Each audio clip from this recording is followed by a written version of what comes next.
அம்மா அம்மா நில்லுங்க. ஆ, பாருங்க உங்க காசு 3000 ரூபாய் விட்டுட்டு போயிட்டீங்க. புடிங்க. 3000 ரூபாயா? என்கிட்ட ஏதுமா இவ்வளவு பணம்? பின்ன என்ன இது என் காசா? புடிங்க. என்னம்மா இது தினம் 1000 500 கொண்டாந்து கொடுக்குறீங்க? என்னதுன்னு சொல்றீங்க? அதெல்லாம் எனக்கு தெரியுமா, இது உங்களுதுதான். போங்க. ஏன் காசா இப்படி வந்திருக்கோம்? புரிய மாட்டேங்குது. ஏய் நில்லு, 3000 விட்டுட்டு போயிட்டாங்களா? இல்லங்க, உங்க பாக்கெட்ல இருந்து எடுத்து கொடுத்தேன். ஏன் காசா? அப்ப தினமும் என் பாக்கெட்ல 1000 500 காணாம போறது இவங்களுக்கு தான் தூக்கி கொடுத்துருக்கியா?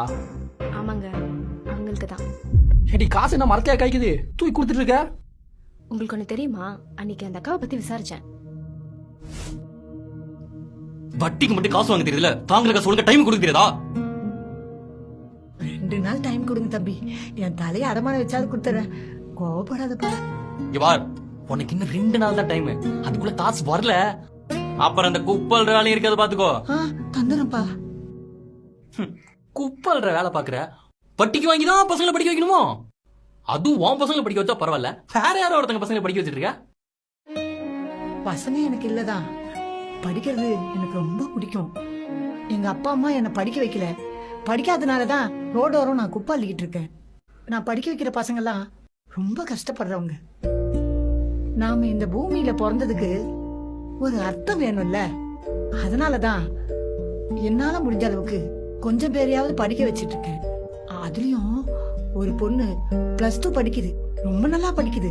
அந்த பொண்ணு டாக்டருக்கு படிக்கணும்னா நீட் எக்ஸாம் எழுதணுமா, அது ஏதோ கிளாஸுக்கு போறதுக்கு 50,000 ரூபாய் பீஸ் கட்டணுமா. பீஸ் கட்டணும்னு என்கிட்ட கேக்குது. ஒரு குழந்தை படிக்கிறது கேட்கும் போது இல்லன்னு சொல்லக்கூடாதுல்ல, அதனாலதான் உங்ககிட்ட வாங்கினேன். இந்த பொண்ணு மட்டும் டாக்டருக்கு படிச்சா ஊருக்கே உதவியா இருக்கும்ல. பெரிய கல்வி வரலாம். நீ காசு இல்லைன்னா போய் பிச்சை எடுத்து படிக்க வேண்டியதானே? என்கிட்ட வட்டிக்கு காசு வாங்கிட்டு அதுக்கு நான் வட்டி வாங்க வந்தா காசை கொடுக்கணும். அதை விட்டு இப்படி சென்டிமெண்டலா பேசக்கூடாது. இங்க பார், இன்னும் 2 நாள் தான் டைம். அதுக்குள்ள காசு வரல அப்புறம் என்ன நடக்கும்னு எனக்கே தெரியாது பாத்துக்கோ. ஆமா, உனக்கு எல்லாம் செயின் தான் ஒரு கேடு. செயின கொடு, குடு குடுன்னு சொல்றல.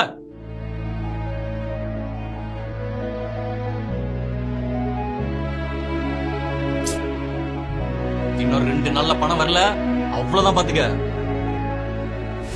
அவங்க மொத்தம் 15 பசங்களை படிக்க வச்சிட்டு இருக்காங்க. அது கேட்டதுல இருந்து எனக்கு அவங்க மேல ரொம்ப பெரிய மரியாதையே வந்துருச்சு. இங்க ஒருத்தர் படிக்க வைக்கிறதுக்கு நல்ல மனசு இருந்தா போதும்ல. எத்தனை பேர் இங்க காசு வச்சுக்கிட்டு உதவி பண்றாங்க சொல்லுங்க. காசு இல்லாத இவங்களே இவ்வளவு பண்ணும்போது நமக்கெல்லாம் என்ன? நாளைக்கு அவங்க வரட்டும், 10,000 ரூபாய் தரேன். ஓகே.